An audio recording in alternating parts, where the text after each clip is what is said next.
নমস্কার, আমি মৌ। গল্প পাঠে মৌ চ্যানেলে আপনাদের সকলকে স্বাগত। আজ আরেকটি নতুন পর্ব নিয়ে আমি চলে এসেছি। আজ একটি বিশেষ দিন। আজ 22শে শ্রাবণ। যদিও রবীন্দ্রনাথ ঠাকুর বাঙালির জীবনে এবং যাপনে এতটাই সম্পৃক্ত হয়ে রয়েছেন যে তাঁকে স্মরণ করার জন্য আমাদের কোনো একটি বিশেষ দিনের দরকারই পড়ে না। তবু বছরে কিছু কিছু দিন আসে যেদিনকে আমরা আরেকটু বেশি করে তাঁর কথা বলি, তাঁর সৃষ্টি নিয়ে আলোচনা করি। আজও তেমনই একটি দিন। আজ কবিগুরুর প্রয়াণ দিবস। তাই গল্প পাঠে মৌয়ের আসরেও থাকবে তাঁরই সৃষ্টি। আমরা আজকে যে গল্পটি বেছেছি সেটি গল্পগুচ্ছ থেকে নেওয়া একটি গল্প না বলে এটিকে পত্রও বলা যায়। এটি মৃণালের চিঠি, যেটি স্ত্রীর পত্র নামে পরিচিত। আজকে গল্প পাঠে মৌয়ের উপস্থাপনায় থাকবে কবিগুরু রবীন্দ্রনাথ ঠাকুরকে স্মরণ করে গঙ্গা জলে গঙ্গা পুজো, অর্থাৎ তাঁর সৃষ্টি দিয়েই তাঁকে শ্রদ্ধা জ্ঞাপন। শুরু হচ্ছে আজকের গল্প, রবীন্দ্রনাথ ঠাকুর রচিত স্ত্রীর পত্র।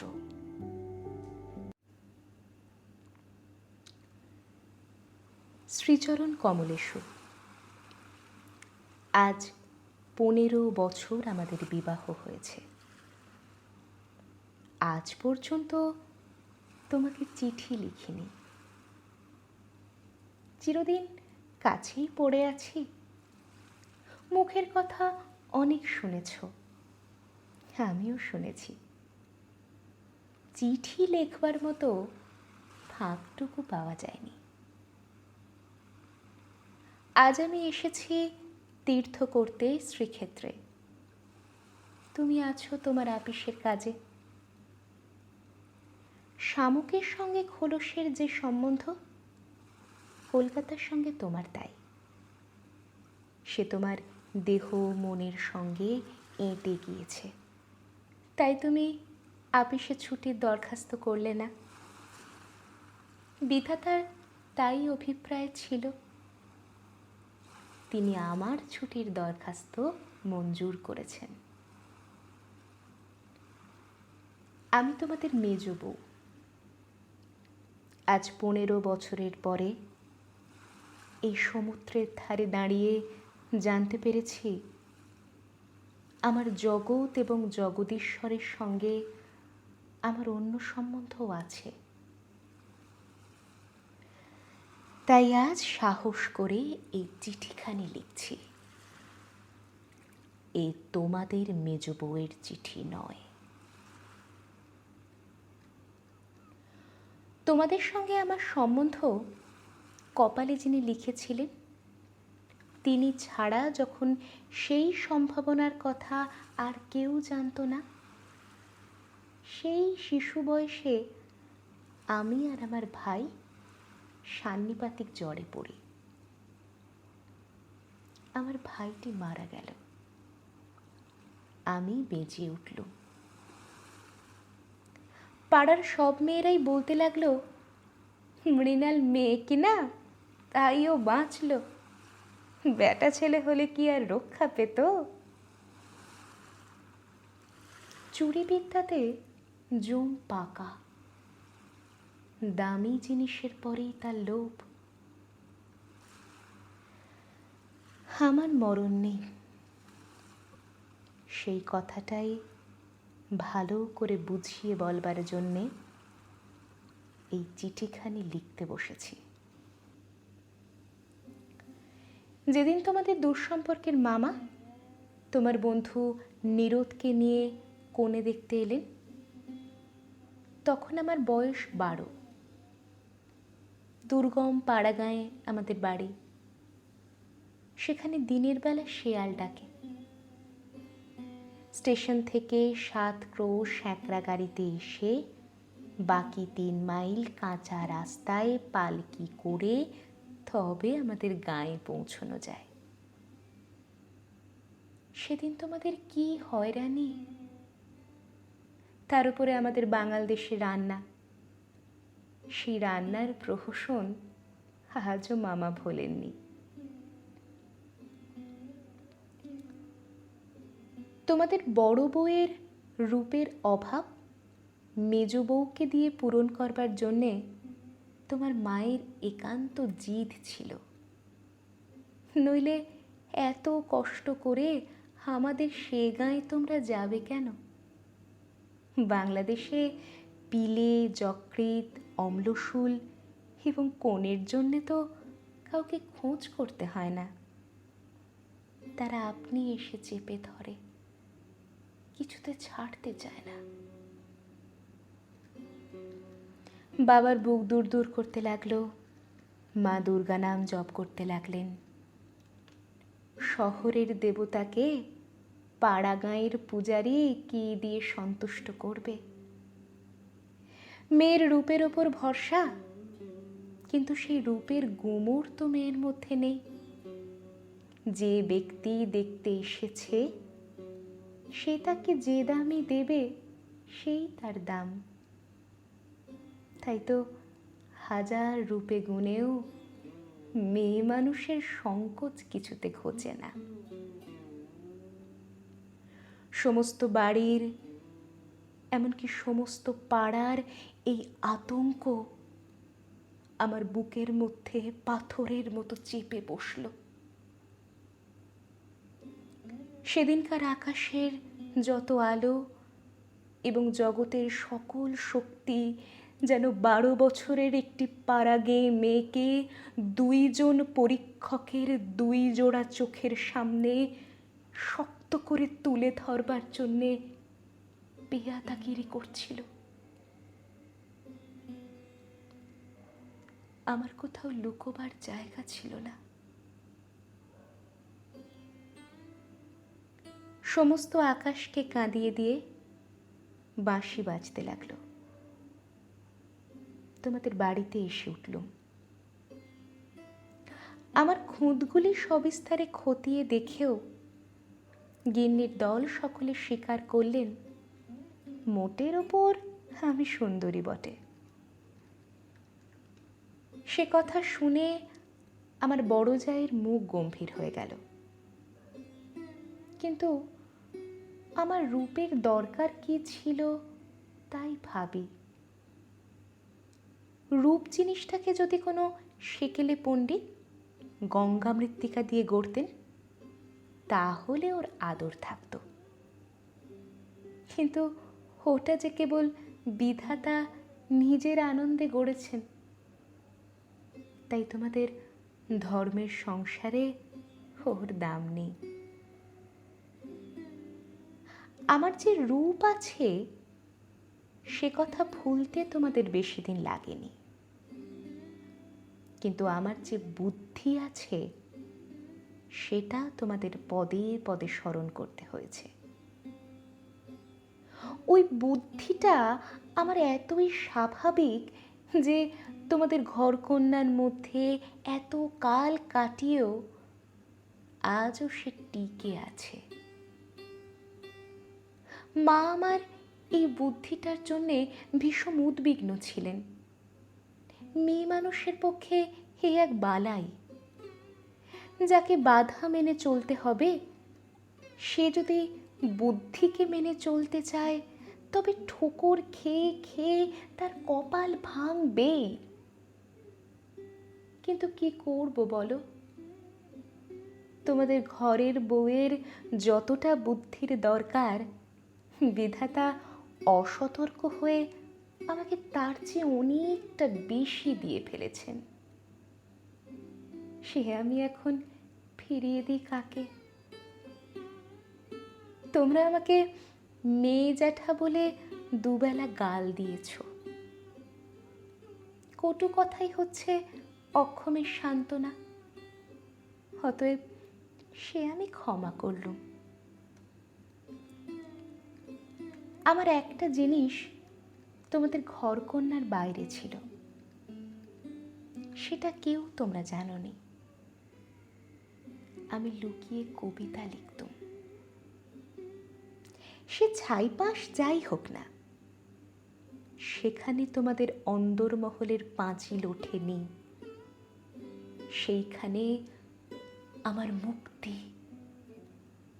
সেইখানে আমি আমি। আমার মধ্যে যা কিছু তোমাদের মেজ বউকে ছাড়িয়ে রয়েছে, সে তোমরা পছন্দ করনি, চিনতেও পারোনি। আমি যে কবি, এই 15 বছরেও তোমাদের কাছে ধরা পড়েনি। তোমাদের ঘরের প্রথম স্মৃতির মধ্যে সবচেয়ে যেটা আমার মনে জাগছে, সে তোমাদের গোয়াল ঘর। অন্দরমহলের সিঁড়িতে উঠবার ঠিক পাশের ঘরেই তোমাদের গরু থাকে। সামনের উঠোনটুকু ছাড়া তাদের আর নড়বার জায়গা নেই। সেই উঠোনের কোণে তাদের জাবনা দেবার কাঠের গামলা। সকালে বেহায়ার নানা কাজ, উপবাসী গরুগুলো ততক্ষণে সেই গামলার ধারগুলো চেটে চেটে চিবিয়ে চিবিয়ে খাবলা করে দিত। আমার প্রাণ কাঁদত। আমি পাড়া গাঁয়ের মেয়ে, তোমাদের বাড়িতে যেদিন নতুন এলুম, সেদিন সেই 2টো গরু আর 3টে বাছুরই সমস্ত শহরের মধ্যে আমার চির পরিচিত আত্মীয়ের মতো আমার চোখে ঠেকল। যতদিন নতুন বউ ছিল, নিজে না খেয়ে লুকিয়ে ওদের খাওয়াতাম।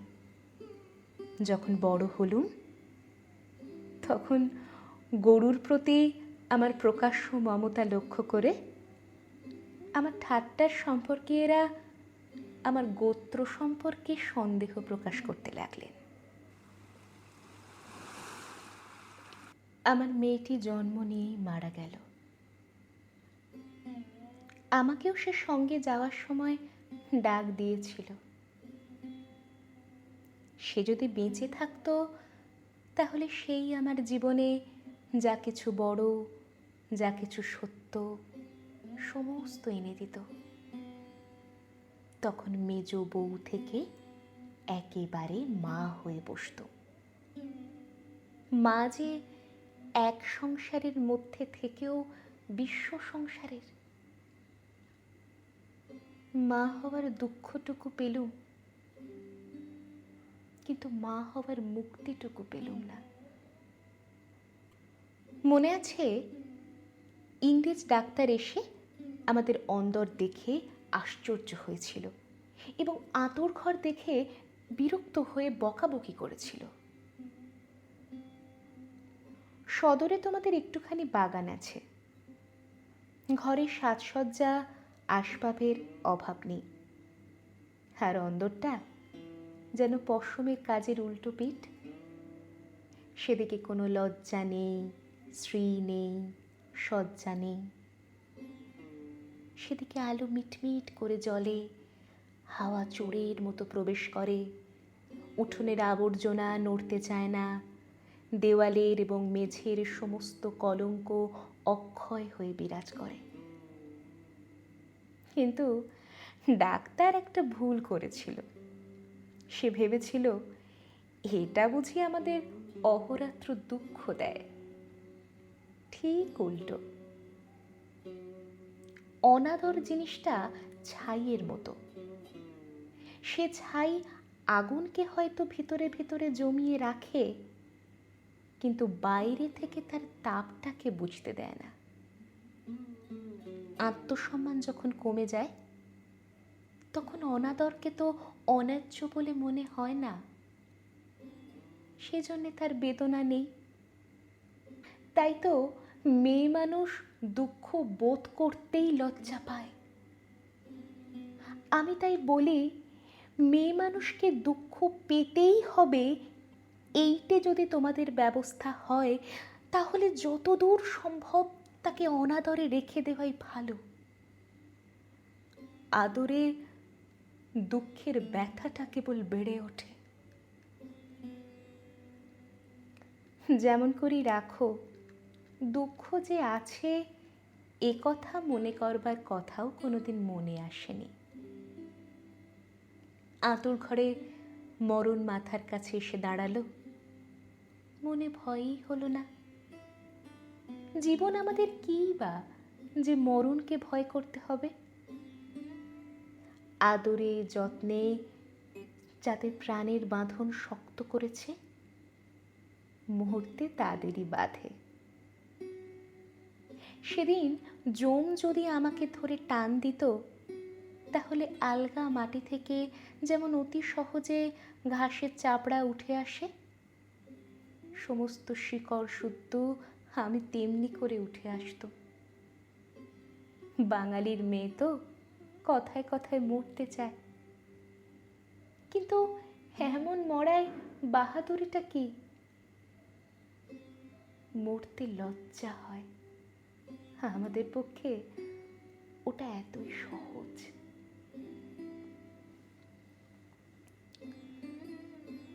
আমার মেয়েটি তো সন্ধ্যা তারার মতো ক্ষণকালের জন্য উদয় হয়েই অস্ত গেল। আবার আমার নিত্যকর্ম আর গরু বাছুর নিয়ে পড়লুম। জীবন তেমনি করেই গড়াতে গড়াতে শেষ পর্যন্ত কেটে যেত। আজকে তোমাকে এই চিঠি লেখবার দরকারই পড়তো না, কিন্তু বাতাসে সামান্য একটা বীজ উড়িয়ে নিয়ে এসে পাকা দালানের মধ্যে অশ্বত্থ গাছের অঙ্কুর বের করে। শেষকালে সেইটুকু থেকে ইট কাঠের বুকের পাঁজর বিদীর্ণ হয়ে যায়। আমার সংসারের পাকা বন্দোবস্তের মাঝখানে ছোট একটুখানি জীবনের কণা কোথা থেকে উড়ে এসে পড়ল। তারপর থেকে ফাটল শুরু হলো। বিধবা মার মৃত্যুর পরে আমার বড় জায়ের বোন বিন্দু তার খুড়তুতো ভাইদের অত্যাচারে আমাদের বাড়িতে তার দিদির কাছে এসে যেদিন আশ্রয় নিলে, তোমরা সেদিন ভাবলে এ আবার কোথাকার আপদ। আমার পোড়া স্বভাব, কি করব বলো? দেখলুম তোমরা সকলেই মনে মনে বিরক্ত হয়ে উঠেছ।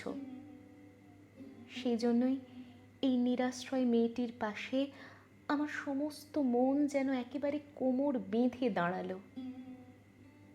পরের বাড়িতে পরের অনিচ্ছাতে এসে আশ্রয় নেওয়া, সে কত বড় অপমান। দায়ে পড়ে সেও যাকে স্বীকার করতে হলো, তাকে কি এক পাশে ঠেলে রাখা যায়? তারপরে দেখলুম আমার বড় জায়ের দশা।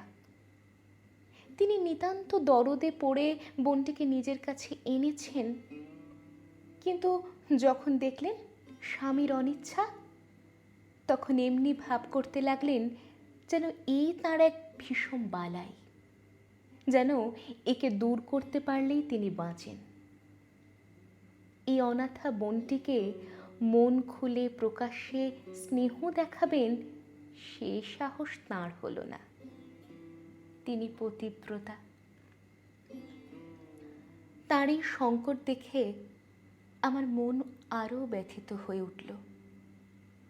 দেখলুম বড় যা সকলকে একটু বিশেষ করে দেখিয়ে দেখিয়ে বিন্দুর খাওয়া পরার এমনি মোটা রকমের ব্যবস্থা করলেন এবং বাড়ির সর্বপ্রকার দাসীবৃত্তিতে তাকে এমনভাবে নিযুক্ত করলেন যে আমার কেবল দুঃখ নয়, লজ্জা বোধ হলো। তিনি সকলের কাছে প্রমাণ করবার জন্যে ব্যস্ত যে আমাদের সংসারে ফাঁকি দিয়ে বিন্দুকে ভারী সুবিধা দরে পাওয়া গেছে। ও কাজ দেয় বিস্তর, অথচ খরচের হিসাবে বেজায় সস্তা। আমাদের বড় জায়ের বাপের বংশে কুল ছাড়া আর বড় কিছু ছিল না, রূপও না, টাকাও না। আমার শ্বশুরের হাতে পায়ে ধরে কেমন করে তোমাদের ঘরে তাঁর বিবাহ হলো সে তো সমস্তই জানো। তিনি নিজের বিবাহটাকে এ বংশের প্রতি ভীষণ একটা অপরাধ বলেই চিরকাল মনে জেনেছেন। সেই জন্যে সকল বিষয়ে নিজেকে যতদূর সম্ভব সংকুচিত করে তোমাদের ঘরে তিনি অতি অল্প জায়গা জুড়ে থাকেন। কিন্তু তাঁর এই সাধু দৃষ্টান্তে আমার বড় মুশকিল হয়েছে। আমি সকল দিকে আপনাকে অত অসম্ভব খাটো করতে পারিনি। আমি যেটাকে ভালো বলে বুঝি আর কারো খাতিরে সেটাকে মন্দ বলে মেনে নেওয়া আমার কর্ম নয়। তুমিও তার অনেক প্রমাণ পেয়েছ। বিন্দুকে আমি আমার ঘরে টেনে নিলুম। দিদি বললেন, মেজবউ গরিবের ঘরের মেয়ের মাথাটি খেতে বসলেন। আমি যেন ভীষণ একটা বিপদ ঘটালুম এমনিভাবে তিনি সকলের কাছে নালিশ করে বেড়ালেন। কিন্তু আমি নিশ্চয়ই জানি তিনি মনে মনে বেঁচে গেলেন। এখন দোষের বোঝা আমার উপরেই রইল। তিনি বোনকে নিজে যে স্নেহ দেখাতে পারতেন না, আমাকে দিয়ে সেই স্নেহটুকু করিয়ে নিয়ে তার মনটা হালকা হলো। আমার বড় যা বিন্দুর বয়স থেকে 2-4টে অঙ্ক বাদ দিতে চেষ্টা করতেন, কিন্তু তার বয়স যে 14-র চেয়ে কম ছিল না এ কথা লুকিয়ে বললে অন্যায় হতো না। তুমি তো জানো সে দেখতে এতই মন্দ ছিল যে পড়ে গিয়ে সে যদি মাথা ভাঙত তবে ঘরের মেঝেটার জন্যই লোকে উদ্বিগ্ন হতো। কাজেই পিতামাতার অভাবে কেউ তাকে বিয়ে দেওয়ার ছিল না, এবং তাকে বিয়ে করবার মতো মনের জোরই বা কজন লোকের ছিল। বিন্দু বড় ভয়ে ভয়ে আমার কাছে এলো, যেন আমার গায়ে তার ছোঁয়াচ লাগলে আমি সইতে পারবো না। বিশ্ব সংসারে তার যেন জন্মাবার কোনো শর্ত ছিল না, তাই সে কেবলই পাশ কাটিয়ে চোখ এড়িয়ে চলত। তার বাপের বাড়িতে তার খুড়তুতো ভাইরা তাকে এমন একটু কোণও ছেড়ে দিতে চায়নি যে কোনো একটা অনাবশ্যক জিনিস পড়ে থাকতে পারে। অনাবশ্যক আবর্জনা ঘরের আশেপাশে অনায়াসে স্থান পায়, কেননা মানুষ তাকে ভুলে যায়। কিন্তু অনাবশ্যক মেয়ে মানুষ যে হ্যাকে অনাবশ্যক, আবার তার উপরে তাকে ভোলাও শক্ত। সেই জন্যে আস্তা কুড়েও তার স্থান নেই। অথচ বিন্দুর খুড়তুতো ভাইরা যে জগতে পরমাবশ্যক পদার্থ তা বলবার জো নেই, কিন্তু তারা বেশ আছে। তাই বিন্দুকে যখন আমার ঘরে ডেকে আনলুম, তার বুকের মধ্যে কাঁপতে লাগলো। তার ভয় দেখে আমার বড় দুঃখ হলো। আমার ঘরে যে তার একটুখানি জায়গা আছে সেই কথাটি আমি অনেক আদর করে বুঝিয়ে দিলুম তাকে। কিন্তু আমার ঘর তো শুধু আমারই ঘর নয়, কাজেই আমার কাজটি সহজ হলো না। 2-4 দিন আমার কাছে থাকতেই তার গায়ে লাল লাল কি উঠল। হয়তো সে ঘামাচি, নয়তো আর কিছু হবে। তোমরা বললে বসন্ত, কেননা ও যে বিন্দু। তোমাদের পাড়ার এক আনাড়ি ডাক্তার এসে বললে আর 2-1 দিন না গেলে ঠিক বলা যায় না। কিন্তু সেই 2-1 দিনের সবুর সইবে কে? বিন্দু তো তার ব্যামোর লজ্জাতেই মরবার জো হলো। আমি বললুম, বসন্ত হয়তো হোক, আমি আমাদের সেই আঁতুর ঘরে ওকে নিয়ে থাকবো, আর কাউকে কিচ্ছু করতে হবে না। এই নিয়ে আমার উপরে তোমরা যখন সকলে মার মূর্তি ধরেছ, এমনকি বিন্দুর দিদিও যখন অত্যন্ত বিরক্তির ভান করে পোড়াকপালি মেয়েটাকে হাসপাতালে পাঠাবার প্রস্তাব করছেন, এমন সময় ওর গায়ে সমস্ত লাল দাগ একদম মিলিয়ে গেল।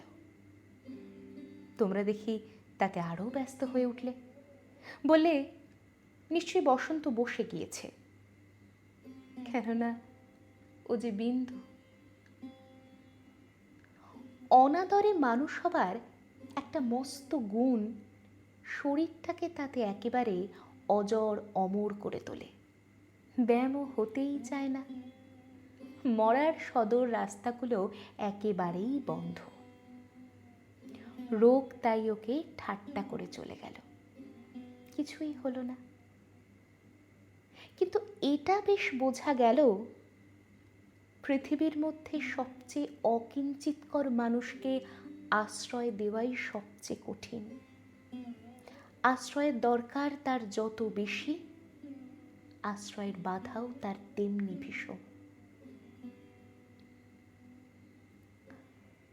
আমার সম্বন্ধে বিন্দুর ভয় যখন ভাঙল, তখন ওকে আরেক গেরোয় ধরল। আমাকে এমনি ভালোবাসতে শুরু করলে যে আমাকে ভয় ধরিয়ে দিলে।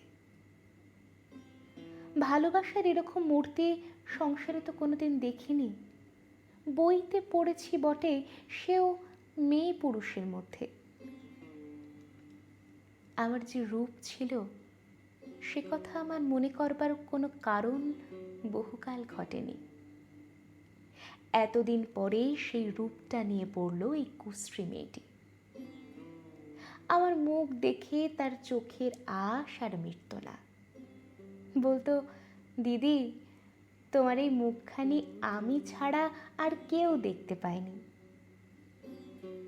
যেদিন আমি নিজের চুল নিজে বাঁধতুম, সেদিন তার ভারী অভিমান। আমার চুলের বোঝা 2 হাত দিয়ে নাড়তে চাড়তে তার ভারী ভালো লাগতো। কোথাও নিমন্ত্রণে যাওয়া ছাড়া আমার সাজগোজের তো দরকার ছিল না।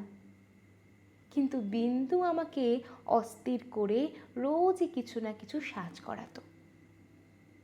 মেয়েটা আমাকে নিয়ে একেবারে পাগল হয়ে উঠল। তোমাদের অন্দরমহলে কোথাও জমি 1 ছটাক নেই। উত্তর দিকের পাঁচিলের গায়ে নর্দমার ধারে কোনো গতিকে একটা গাব গাছ জন্মেছে।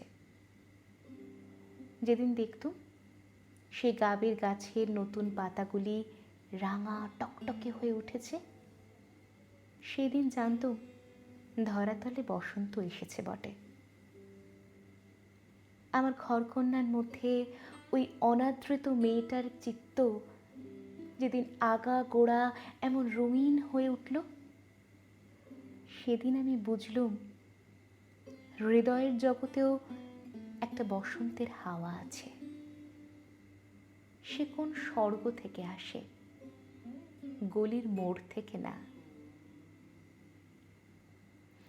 বিন্দুর ভালোবাসার দুঃসহ বেগে আমাকে অস্থির করে তুলেছিল। একবার তার উপর রাগ হতো, সে কথা স্বীকার করি। কিন্তু তারই ভালোবাসার ভেতর দিয়ে আমি আপনার একটি স্বরূপ দেখলুম, যা আমি জীবনে আর কোনো দিন দেখিনি। সেই আমার মুক্ত স্বরূপ। এদিকে বিন্দুর মতো মেয়েকে আমি যে এতটা আদর যত্ন করছি, তোমাদের অত্যন্ত বাড়াবাড়ি বলে ঠেকল। এর জন্যে খুঁত খিটখিটের অন্ত ছিল না। যেদিন আমার ঘর থেকে বাজুবন্ধ চুরি গেল, সেদিন সেই চুরিতে বিন্দুর যে কোনো রকমের হাত ছিল এ কথার আভাস দিতে তোমাদের লজ্জা হলো না। যখন স্বদেশী হাঙ্গামায় লোকের বাড়ি তল্লাশি হতে লাগলো, তখন তোমরা অনায়াসে সন্দেহ করে বসলে বিন্দু পুলিশের পোষা মেয়ে চোর। আর তার কোনো প্রমাণ ছিল না, কেবল এই প্রমাণ যে ও বিন্দু। তোমাদের বাড়ির দাসীরা ওর কোনো রকম কাজ করতে আপত্তি করত। তাদের কাউকে ওর কাজ করবার ফরমাস করলে ও মেয়েও একেবারে সংকোচে যেন আড়ষ্ট হয়ে উঠত। এই সকল কারণেই ওর জন্যে আমার খরচ বেড়ে গেল। আমি বিশেষ করে একজন আলাদা দাসী রাখলুম। সেটা তোমাদের ভালো লাগেনি। বিন্দুকে আমি যেসব কাপড় পরতে দিত তা দেখে তুমি এত রাগ করেছিলে যে আমার হাত খরচের টাকা বন্ধ করে দিলে। তারপর দিন থেকে আমি 5 শিকে দামের জোড়া মোটা কোড়া কলের ধুতি পরতে আরম্ভ করলুম। আর মতির মা যখন আমার এঁটো ভাতের থালা নিয়ে যেতে এলো তাকে বারণ করে দিল। আমি নিজে উঠোনের কলতলায় গিয়ে এঁটো ভাত বাছুরকে খাইয়ে বাসন মেজেছি। একদিন হঠাৎ সেই দৃশ্যটি দেখে তুমি খুব খুশি হওনি। আমাকে খুশি না করলেও চলে, আর তোমাদের খুশি না করলেই নয়, এই সুবুদ্ধিটা আজ পর্যন্ত আমার ঘটে এলো না। এদিকে তোমাদের রাগও যেমন বেড়ে উঠেছে, বিন্দুর বয়সও তেমনি বেড়ে চলেছে। সেই স্বাভাবিক ব্যাপারে তোমরা অস্বাভাবিক রকমই বিব্রত হয়ে উঠেছিলে। একটা কথা মনে করে আমি আশ্চর্য হই, তোমরা জোর করে কেন বিন্দুকে তোমাদের বাড়ি থেকে বিদায় করে দাওনি? আমি বেশ বুঝি তোমরা আমাকে মনে মনে ভয় করো। বিধাতা যে আমাকে বুদ্ধি দিয়েছেন, ভিতরে ভিতরে তার খাতির না করে তোমরা বাঁচো না।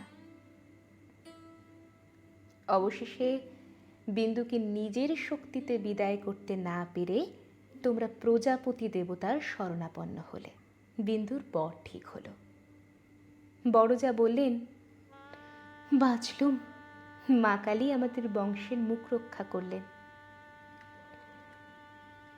বর কেমন তা জানি নে, তোমাদের কাছে শুনলুম সকল বিষয়ই ভালো। বিন্দু আমার পা জড়িয়ে ধরে কাঁদতে লাগলো। বললে, দিদি আমার আবার বিয়ে করা কেন?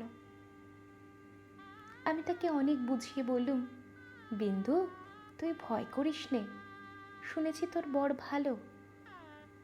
বিন্দু বললে, বর যদি ভালো হয় আমার কি আছে যে আমাকে তার পছন্দ হবে? বরপক্ষেরা বিন্দুকে তো দেখতে আসবার নামও করলে না। বড় দিদি তাতে বড় নিশ্চিন্ত হলেন। কিন্তু দিন রাত্রে বিন্দুর কান্না আর থামতে চায় না। সে তার কি কষ্ট সে আমি জানি। বিন্দুর জন্যে আমি সংসারে অনেক লড়াই করেছি, কিন্তু ওর বিবাহ বন্ধ হোক এই কথা বলবার সাহস আমার হলো না। কিসের জোরেই বা বলবো? আমি যদি মারা যাই তোর কি দশা হবে? একে তো মেয়ে, তাতে কালো মেয়ে, কার ঘরে চললো ওর কি দশা হবে সে কথা না ভাবাই ভালো। ভাবতে গেলে প্রাণ কেঁপে ওঠে। বিন্দু বললে, দিদি বিয়ের আর 5 দিন আছে, এর মধ্যে আমার মরণ হবে না? আমি তাকে খুব ধমকে দিলুম, কিন্তু অন্তর্যামী জানেন যদি কোনো সহজভাবে বিন্দুর মৃত্যু হতে পারত তাহলে আমি আরাম বোধ করতুম। বিবাহের আগের দিন বিন্দু তার দিদিকে গিয়ে বললে, দিদি আমি তোমাদের গোয়াল ঘরে পড়ে থাকবো, আমাকে যা বলবে তাই করব, তোমার পায়ে পড়ি, আমাকে এমন করে ফেলে দিও না। কিছুকাল থেকে লুকিয়ে লুকিয়ে দিদির চোখ দিয়ে জল পড়ছিল। সেদিনও পড়ল, কিন্তু শুধু হৃদয় তো নয়, শাস্ত্রও আছে। তিনি বললেন, জানিস তো বিন্দি, পতি হচ্ছে স্ত্রীলোকের গতি মুক্তি সব। কপালে যদি দুঃখ থাকে তো কেউ খণ্ডাতে পারবে না। আসল কথা হচ্ছে কোনো দিকে কোনো রাস্তাই নেই।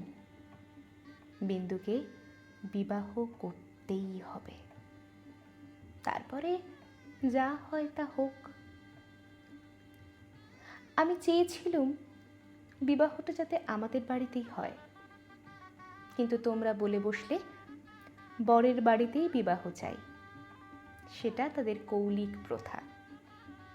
আমি বুঝলুম বিন্দুর বিবাহের জন্যে যদি তোমাদের খরচ করতে হয়, তবে সেটা তোমাদের গৃহদেবতার কিছুতেই সইবে না। কাজেই চুপ করে যেতে হলো। কিন্তু একটি কথা তোমরা কেউ জানো না। দিদিকে জানাবার ইচ্ছে ছিল, কিন্তু জানাইনি, কেননা তাহলে তিনি ভয়েই মরে যেতেন। আমার কিছু কিছু গয়না দিয়ে আমি লুকিয়ে বিন্দুকে সাজিয়ে দিয়েছিলাম। বোধ করি দিদির চোখে সেটা পড়ে থাকবে, কিন্তু সেটা তিনি দেখেও দেখেননি। দোহাই ধর্মের, সেজন্য তোমরা তাকে ক্ষমা করো। যাবার আগে বিন্দু আমাকে জড়িয়ে ধরে বললে, দিদি, আমাকে তোমরা তাহলে নিতান্তই ত্যাগ করলে? আমি বললুম, না বিন্দি, তোর যেমন দশাই হোক না কেন, আমি তোকে শেষ পর্যন্ত ত্যাগ করব না। 3 দিন গেল। তোমাদের তালুকের প্রজা খাবার জন্যে তোমাকে যে ভেড়া দিয়েছিল, তাকে তোমার জঠরাগ্নি থেকে বাঁচিয়ে আমি আমাদের একতলার কয়লা রাখবার ঘরের একপাশে বাস করতে দিয়েছিলাম। সকালে উঠেই আমি নিজে তাকে দানা খাইয়ে আসতাম। তোমার চাকরদের প্রতি 2-1 দিন নির্ভর করে দেখেছি, তাকে খাওয়ানোর চেয়ে তাকে খাওয়ার প্রতি তাদের বেশি ঝোঁক। সেদিন সকালে সেই ঘরে ঢুকে দেখি বিন্দু এক কোণে জড়সড় হয়ে বসে আছে। আমাকে দেখেই আমার পা জড়িয়ে ধরে লুটিয়ে পড়ে নিঃশব্দে কাঁদতে লাগলো। বিন্দুর স্বামী পাগল। সত্যি বলছিস বিন্দি? এত বড় মিথ্যে কথা তোমার কাছে আমি বলতে পারি দিদি? তিনি পাগল। শ্বশুরের এই বিয়েতে মত ছিল না, কিন্তু তিনি আমার শাশুড়িকে জমের মতো ভয় করেন। তিনি বিবাহের পূর্বেই কাশী চলে গেছেন। শাশুড়ি জেদ করে তার ছেলের বিয়ে দিয়েছেন। আমি ওই রাশ করা কয়লার উপর বসে পড়লুম। মেয়ে মানুষকে মেয়ে মানুষ দয়া করে না, বলে ও তো মেয়ে মানুষ বই তো নয়, ছেলে হোক না পাগল, সে তো পুরুষ বটে। বিন্দুর স্বামীকে হঠাৎ পাগল বলে বোঝা যায় না, কিন্তু এক এক দিনে সে এমন উন্মাদ হয়ে ওঠে, তাকে ঘরে তালা বন্ধ করে রাখতে হয়। বিবাহের রাত্রে সে ভালো ছিল, কিন্তু রাত জাগা প্রভৃতি উৎপাতে দ্বিতীয় দিন থেকে তার মাথা একেবারে খারাপ হয়ে উঠল।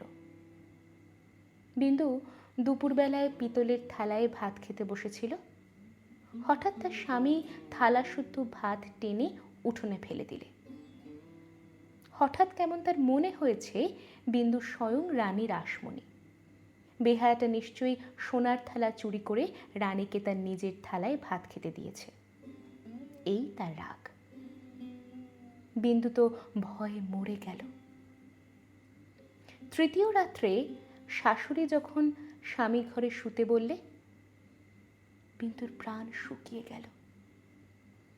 শাশুড়ি তার প্রচণ্ড রাগলে জ্ঞান থাকে না, সেও পাগল, কিন্তু পুরো নয় বলেই আরো ভয়ানক। বিন্দুকে ঘরে ঢুকতে হলো। স্বামী সে রাত্রে ঠান্ডা ছিল, কিন্তু ভয়ে বিন্দুর শরীর যেন কাঠ হয়ে গেল। স্বামী যখন ঘুমিয়েছে, অনেক রাত্রে সে অনেক কৌশলে পালিয়ে চলে এসেছে। তার বিস্তারিত বিবরণ লিখবার দরকার নেই। ঘৃণায় রাগে আমার সকল শরীর জ্বলতে লাগলো। আমি বললুম, এমন ফাঁকির বিয়ে বিয়েই নয়। বিন্দু, তুই যেমন ছিলি তেমনি আমার কাছে থাক, দেখি তোকে কে নিয়ে যেতে পারে। তোমরা বললে বিন্দু মিথ্যে কথা বলছে। আমি বললাম ও কখনো মিথ্যা বলে না। তোমরা বললে কেমন করে জানলে? আমি বললাম আমি নিশ্চয়ই জানি। তোমরা ভয় দেখালে। বিন্দু শ্বশুরবাড়ির লোকে পুলিশ কেস করলে মুশকিলে পড়তে হবে। আমি বললুম ফাঁকি দিয়ে পাগল বরের সঙ্গে ওর বিয়ে দিয়েছে, এ কথা কি আদালত শুনবে না? তোমরা বললে তবে কি এই নিয়ে আদালত করতে হবে নাকি? কেন, আমাদের দায় কিসের? আমি বললুম আমি নিজের গয়না বেচে যা করতে পারি করব। তোমরা বললে উকিল বাড়ি ছুটবে নাকি? এ কথার জবাব নেই। কপালে করাঘাত করতে পারি, তার বেশি আর কি করব। ওদিকে বিন্দু শ্বশুরবাড়ি থেকে ওর ভাসুর এসে বাইরে ভীষণ গোল বাঁধিয়েছে। সে বলছে সে থানায় খবর দেবে। আমার যে কি জোর আছে জানি নে, কিন্তু কসাইয়ের হাত থেকে যে গরু প্রাণ ভয়ে পালিয়ে এসে আমার আশ্রয় নিয়েছে, তাকে পুলিশের তাড়ায় আবার সেই কসাইয়ের হাতে ফিরিয়ে দিতেই হবে, এই কথা কোনো মতেই আমার মন মানতে পারল না। আমি স্পর্ধা করে বললুম তা দেখ থানায় খবর। এই বলে মনে করলুম বিন্দুকে এই বেলা আমার শোবার ঘরে এনে তাকে নিয়ে ঘরে তালা বন্ধ করে বসে থাকি। খোঁজ করে দেখি বিন্দু নেই। তোমাদের সঙ্গে আমার বাদ প্রতিবাদ যখন চলছিল, তখন বিন্দু আপনি বাইরে গিয়ে তার ভাসুরের কাছে ধরা দিয়েছে। বুঝেছে এ বাড়িতে যদি সে থাকে তবে আমাকে সে ভীষণ বিপদে ফেলবে। মাঝখানে পালিয়ে এসে বিন্দু আপন দুঃখ আরো বাড়ালে। তার শাশুড়ির তর্ক এই যে তার ছেলে তো ওকে খেয়ে ফেলছিল না, মন্দ স্বামী দৃষ্টান্ত সংসারে দুর্লভ নয়, তাদের সঙ্গে তুলনা করলে তার ছেলে যে সোনার চাঁদ। আমার বড় যা বললেন ওর পোড়া কপাল, তা নিয়ে দুঃখ করে কি করব, তা পাগল হোক ছাগল হোক স্বামী তো বটে। কুষ্ঠরোগীকে কোলে করে তার স্ত্রী বেশ্যার বাড়িতে নিজে পৌঁছে দিয়েছে, সতী সাধ্বীর সেই দৃষ্টান্ত তোমাদের মনে জাগছিল। জগতের মধ্যে অথমতম কাপুরুষতার এই গল্পটা প্রচার করে আসতে তোমাদের পুরুষের মনে আজ পর্যন্ত একটুও সংকোচ বোধ হয়নি। সেই জন্যই মানব জন্ম নিয়েও বিন্দুর ব্যবহারে তোমরা রাগ করতে পেরেছ, তোমাদের মাথা হেঁট হয়নি। বিন্দুর জন্যে আমার বুক ফেটে গেল, কিন্তু তোমাদের জন্যে আমার লজ্জার সীমা ছিল না। আমি তো পাড়া গিয়ে মেয়ে, তার উপরে তোমাদের ঘরে পড়েছি। ভগবান কোন ফাঁক দিয়ে আমার মধ্যে এমন বুদ্ধি দিলেন? তোমাদের তোমাদের এইসব ধর্মের কথা আমি যে কিছুতেই সইতে পারলুম না। আমি নিশ্চয়ই জানতুম মরে গেলেও বিন্দু আমাদের ঘরে আর আসবে না, কিন্তু আমি যে তাকে বিয়ের আগের দিন আশা দিয়েছিল যে তাকে শেষ পর্যন্ত ত্যাগ করব না। আমার ছোট ভাই শরৎ কলকাতার কলেজে পড়ছিল। তোমরা জানোই তো, যত রকমের ভলেন্টিয়ারি করা, প্লেগের পাড়ায় ইঁদুর মারা, দামোদরের বন্যায় ছোটা, এতেই তার এত উৎসাহ যে উপরে উপরে দুবার সে এফএ পরীক্ষায় ফেল করেও কিছুমাত্র দমে যায়নি। তাকে আমি ডেকে বললুম, বিন্দুর খবর যাতে আমি পাই তোকে সেই বন্দোবস্ত করে দিতে হবে শরৎ। বিন্দু আমাকে চিঠি লিখতে সাহস করবে না, লিখলেও আমি তা পাবো না। এরকম কাজের চেয়ে যদি তাকে বলতুম বিন্দুকে ডাকাতি করে আনতে কিংবা তার পাগল স্বামীর মাথা ভেঙে দিতে, তাহলে সে বেশি খুশি হতো। শরতের সঙ্গে আলোচনা করছি এমন সময় তুমি ঘরে এসে বললে, আবার কি হাঙ্গামা বাঁধিয়েছ? আমি বললুম, সেই যা সব গোড়ায় বাঁধিয়েছিল, তোমাদের ঘরে এসেছিল, কিন্তু সে তো তোমাদেরই কীর্তি। তুমি জিজ্ঞাসা করলে, বিন্দুকে আবার এনে কোথাও লুকিয়ে রেখেছ? আমি বললুম, বিন্দু যদি আসতো তাহলে নিশ্চয়ই এনে লুকিয়ে রাখতুম, কিন্তু সে আসবে না, তোমাদের ভয় নেই। শরৎকে আমার কাছে দেখে তোমার সন্দেহ আরো বেড়ে উঠল। আমি জানতুম শরৎ আমাদের বাড়ি যাতায়াত করে, এ তোমরা কিছুতেই পছন্দ করতে না। তোমাদের ভয় ছিল ওর পরে পুলিশের দৃষ্টি আছে, কোনোদিন ও কোনো রাজনৈতিক মামলায় পড়বে, তখন তোমাদের শুদ্ধ জড়িয়ে ফেলবে। সেই জন্যে আমি ওকে ভাইফোঁটা পর্যন্ত লোক দিয়ে পাঠিয়ে দিতাম, ঘরে ডাকতুম না। তোমার কাছে শুনলুম বিন্দু আবার পালিয়েছে, তাই তোমাদের বাড়িতে তার ভাসুর খোঁজ করতে এসেছে। শুনে আমার বুকের মধ্যে শেল বিঁধল। হতভাগিনীর যে কি অসহ্য কষ্ট তা বুঝলুম, অথচ কিছুই করবার রাস্তা নেই। শরৎ খবর নিতে ছুটল। সন্ধ্যার সময় ফিরে এসে আমাকে বললে, বিন্দু তার খুড়তুতো ভাইদের বাড়ি গিয়েছিল, কিন্তু তারা তুমুল রাগ করে তখনই আবার তাকে শ্বশুর বাড়ি পৌঁছে দিয়ে গেছে। এর জন্যে তাদের খেসারত এবং গাড়ি ভাড়া দণ্ড যা ঘটেছে তার ঝাঁঝ এখনো তাদের মন থেকে মরেনি। তোমাদের খুড়িমা শ্রীক্ষেত্রে তীর্থ করতে যাবেন বলে তোমাদের বাড়িতে এসে উঠেছেন। আমি তোমাদের বললুম, আমিও যাব।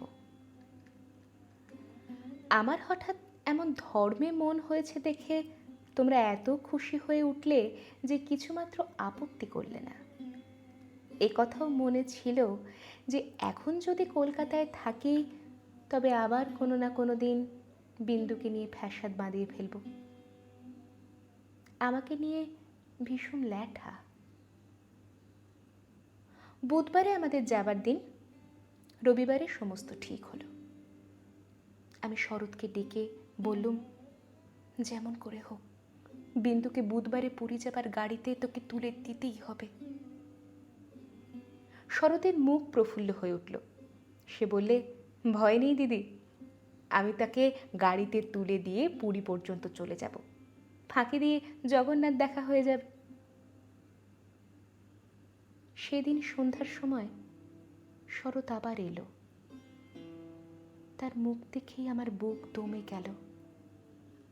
আমি বললুম, কি শরৎ, সুবিধা হলো না বুঝি? সে বললে, না। আমি বললুম, রাজি করাতে পারলি না? সে বললে, আর দরকারও নেই। কাল রাত্রিরে সে কাপড়ে আগুন ধরিয়ে আত্মহত্যা করে মরেছে। বাড়ির যে ভাইপোটার সঙ্গে ভাব করে নিয়েছিল তার কাছে খবর পেলুম তোমার নামে সে একটা চিঠি রেখে গিয়েছিল, কিন্তু সে চিঠি ওরা নষ্ট করেছে। যাক, শান্তি হলো। দেশসুদ্ধ লোক চটে উঠল, বলতে লাগলো, মেয়েদের কাপড়ে আগুন লাগিয়ে মরা একটা ফ্যাশন হয়েছে। তোমরা বললে এ সমস্ত নাটক করা। তা হবে, কিন্তু নাটকের তামাশাটা কেবল বাঙালি মেয়েদের শাড়ির ওপর দিয়েই কেন হয় আর বাঙালি বীরপুরুষদের কোঁচার ওপর দিয়েই কেন হয় না, সেটাও তো ভেবে দেখা উচিত। বিন্দিটার এমনি পোড়া কপাল বটে। যতদিন বেঁচে ছিল রূপে গুণে কোনো যশ পায়নি। মরবার বেলাও যে একটু ভেবে চিনতে এমন একটা নতুন ধরনে মরবে যাতে দেশের পুরুষরা খুশি হয়ে হাততালি দেবে, তাও তার ঘটে এলো না। মরেও লোকদের চটিয়ে দিলে। দিদি ঘরের মধ্যে লুকিয়ে কাঁদলেন, কিন্তু সে কান্নার মধ্যে একটা সান্ত্বনা ছিল। যাই হোক না কেন, তবু রক্ষা হয়েছে। মরেছে বই তো না, বেঁচে থাকলে কি না হতে পারত।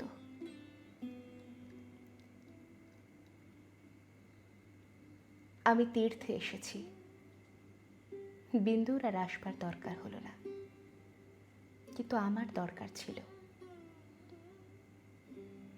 দুঃখ বলতে লোকে যা বোঝে তোমাদের সংসারে তা আমার ছিল না। তোমাদের ঘরে খাওয়া পড়া অসচ্ছল নয়। তোমার দাদার চরিত্র যেমন হোক, তোমার চরিত্রে এমন কোনো দোষ নেই যাতে বিধাতাকে মন্দ বলতে পারে। যদি বা তোমার স্বভাব তোমার দাদার মতোই হতো, তাহলেও হয়তো মোটের ওপর আমার এমনিভাবেই দিন চলে যেত, এবং আমার সতী সাধ্বী বড় জায়ের মতো পতি দেবতাকে দোষ না দিয়ে বিশ্বদেবতাকে আমি দোষ দেবার চেষ্টা করতাম। অতএব তোমাদের নামে আমি কোনো নালিশ উত্থাপন করতে চাইনি। আমার এই চিঠি সেজন্যে নয়। কিন্তু আমি আর তোমাদের সেই ২৭ নম্বর মাখন বড়ালের গলিতে ফিরব না। আমি বিন্দুকে দেখেছি। সংসারের মাঝখানে মেয়ে মানুষের পরিচয়টা যে কি তা আমি পেয়েছি। আর আমার দরকার নেই। তারপরে এও দেখেছি ও মেয়ে বটে, কিন্তু ভগবান ওকে ত্যাগ করেননি। ওর উপরে তোমাদের যতই জোর থাক না কেন, সে জোরের অন্ত আছে। ও আপনার হতভাগ্য মানব জনমের চেয়ে বড়। তোমরাই যে আপন ইচ্ছে মতো আপন দস্তুর দিয়ে ওর জীবনটাকে চিরকাল পায়ের তলায় চেপে রেখে দেবে, তোমাদের পা এত লম্বা নয়। মৃত্যু তোমাদের চেয়ে বড়। সেই মৃত্যুর মধ্যে সে মহান। সেখানে বিন্দু কেবল বাঙালি ঘরের মেয়ে নয়, কেবল খুড়তুতো ভাইয়ের বোন নয়, কেবল অপরিচিত পাগল স্বামীর প্রবঞ্চিত স্ত্রী নয়, সেখানে সে অনন্ত। সেই মৃত্যুর বাঁশি এই বালিকার ভাঙা হৃদয়ের ভিতর দিয়ে আমার জীবনের যমুনা পারে যেদিন বাজল, সেদিন প্রথমটা আমার বুকের মধ্যে যেন বান বেঁধল। বিধাতাকে জিজ্ঞাসা করলুম, জগতের মধ্যে যা কিছু সবচেয়ে তুচ্ছ তাই সবচেয়ে কঠিন কেন? এই গলির মধ্যেকার চারিদিকে প্রাচীর তোলা নিরানন্দের অতি সামান্য বুদবুদটা এমন ভয়ঙ্কর বাধা কেন? তোমার বিশ্বজগৎ তার ৬ ঋতুর সুধাপাত্র হাতে করে যেমন করেই ডাক দিক না, এক মুহূর্তের জন্য কেন আমি এই অন্দরমহলটার এইটুকু মাত্র চৌকাঠ পেরোতে পারিনি? তোমার এমন ভুবনে আমার এমন জীবন নিয়ে কেন ওই ওই অতি তুচ্ছ ইট কাঠের আড়ালটার মধ্যেই আমাকে তিলে তিলে মরতেই হবে? কত তুচ্ছ আমার এই প্রতিদিনের জীবনযাত্রা, কত তুচ্ছ এর সমস্ত বাঁধা নিয়ম, বাঁধা অভ্যাস, বাঁধা বুলি, এর সমস্ত বাঁধা মার। কিন্তু শেষ পর্যন্ত সেই দীনতার নাগপাশ বন্ধনেরই হবে জিত। আর হার হলো তোমার নিজের সৃষ্টি ওই আনন্দ লোকের। কিন্তু মৃত্যুর বাঁশি বাজতে লাগলো। কোথায় রে রাজমিস্ত্রির গড়া দেওয়াল? কোথায় রে তোমাদের ঘেরো আইন দিয়ে গড়া কাঁটার বেড়া? কোন দুঃখে কোন অপমানে মানুষকে বন্দি করে রেখে দিতে পারে? ওই তো মৃত্যুর হাতে জীবনের জয় পতাকা উড়ছে। ওরে মেজ বউ, ভয় নেই তোর। তোর মেজ বউয়ের খোলস ছিন্ন হতে এক নিমেষও লাগে না। তোমাদের গলিকে আর ভয় করি নে। আমার সম্মুখে আজ নীল সমুদ্র, আমার মাথার ওপরে আষাঢ়ের মেঘপুঞ্জ। তোমাদের অভ্যাসের অন্ধকারে আমাকে ঢেকে রেখে দিয়েছিলে। ক্ষণকালের জন্য বিন্দু এসে সেই আবরণের ছিদ্র দিয়ে আমাকে দেখে নিয়েছিল। সেই মেয়েটাই তার আপনার মৃত্যু দিয়ে আমার আবরণখানা আগা গোড়া ছিন্ন করে দিয়ে গেল। আজ বাইরে এসে দেখি আমার গৌরব রাখবার আর জায়গা নেই।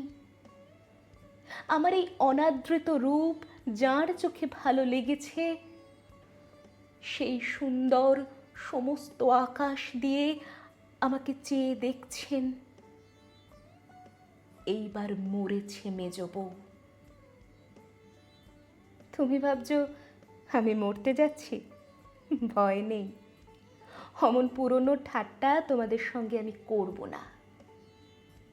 মীরাবাইও তো আমারই মতো মেয়ে মানুষ ছিল, তার শিকলও তো কম ভারী ছিল না। তাকে তো বাঁচবার জন্যে মরতে হয়নি। মীরাবাই তার গানে বলেছিল, ছাড়ুক বাপ, ছাড়ুক মা, ছাড়ুক যে যেখানে আছে, মীরা কিন্তু লেগেই রইল প্রভু, তাতে তার যা হবার তা হোক। এই লেগে থাকাই তো বেঁচে থাকা। আমিও বাঁচব, আমি বাঁচলুম। তোমাদের চরণ তলাশ্রয় ছিন্ন, মৃণাল।